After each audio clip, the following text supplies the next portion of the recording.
Hey there, Brad Castro from GreatOptionTradingStrategies.com. Today I want to give you a quick update on a strategy that I call big mover trades. Now, I put together a full video on the strategy last month, and I'll link to it at the end of this video if you want to check it out or review it. There's also a more comprehensive PDF special report with additional examples over on the Great Option Trading Strategies free downloadable library page, and I'll put a link to that in the description section below. So I just closed out one of these trades on OKLO for some really sweet, although short-term returns. This wasn't an official club trade, although I did post it in real time inside the Leverage Investing Club, and I know that at least one club member did follow me and bank some pretty nice returns as well.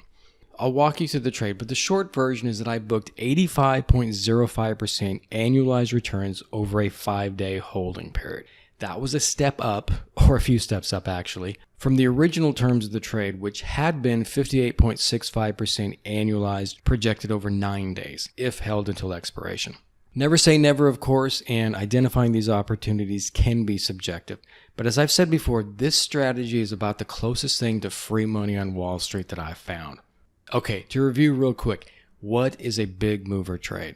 So on any given day, a stock may make a crazy big move based on some kind of surprise news. And we're basically looking for situations where it's pretty much impossible that the stock in question will 100% reverse its big move in a short time period. In fact, that's what we're doing. We're betting Mr. Market that he can't trade the stock full circle and bring shares back to where they had been prior to the big move before time runs out.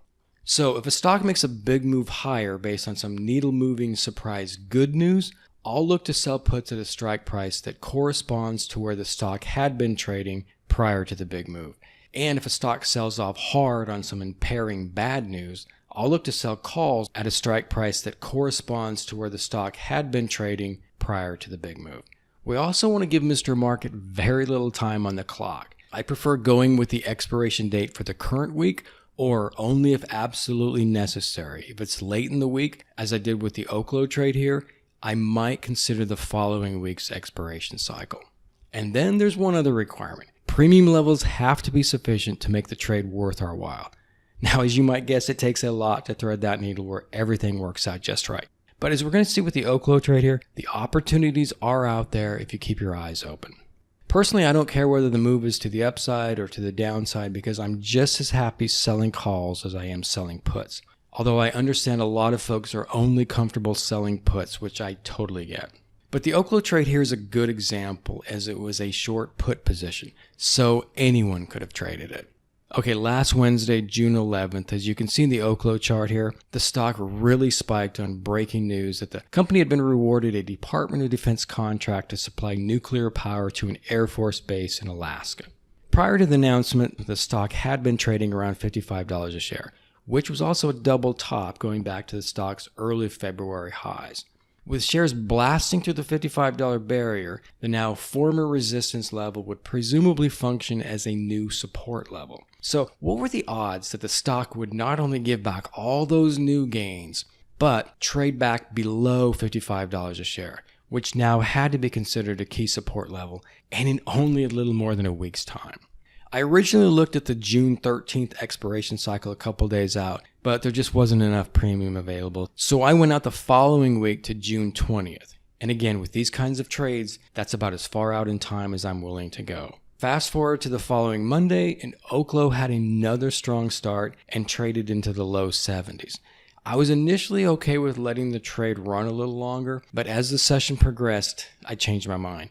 Now, a couple videos back, I detailed the criteria I use and teach others to use to know when to exit a winning put-selling trade early. It basically comes down to managing a position based on remaining time value and or watching for basic technical analysis warning signs. So while I still thought the position was super safe, the stock had given back most of its gains from earlier in the session. It was trading below my entry price. It seemed to be hitting resistance. It was still technically overbought. And most importantly, the majority of the time value had dissipated. That last part was a combination of the passage of time and implied volatility levels decreasing. Put all that together, and it was kind of a no-brainer exit. So to recap, on Wednesday, June 11th, with OKLO trading at $68.52 a share, I sold $55 puts expiring the following Friday for 80 cents a contract. And then, 5 days later, on Monday, June 16th, I bought to close those puts for just 15 cents a contract. After commissions and fees, that worked out to be an 85.05% annualized return on real cash secured capital over that 5-day holding period. Now, in the past, we've talked about shorter holding periods skewing the annualized return figures, but even the original terms of the trade, assuming I held the position until expiration and OKLO ended above $55 a share, even those original terms are very attractive and less skewed by a super short holding period.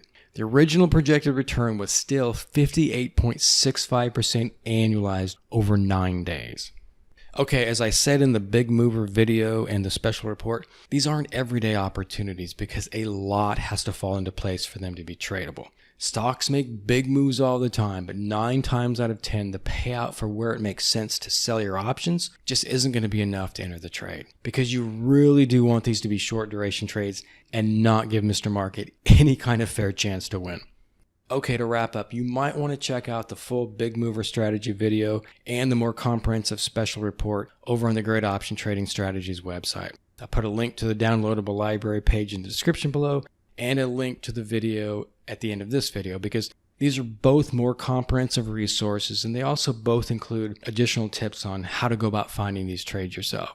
And if you enjoyed this video, you might really enjoy a free subscription to my daily option tips and insights newsletter. I pinned a link for you to get that in the comments section below.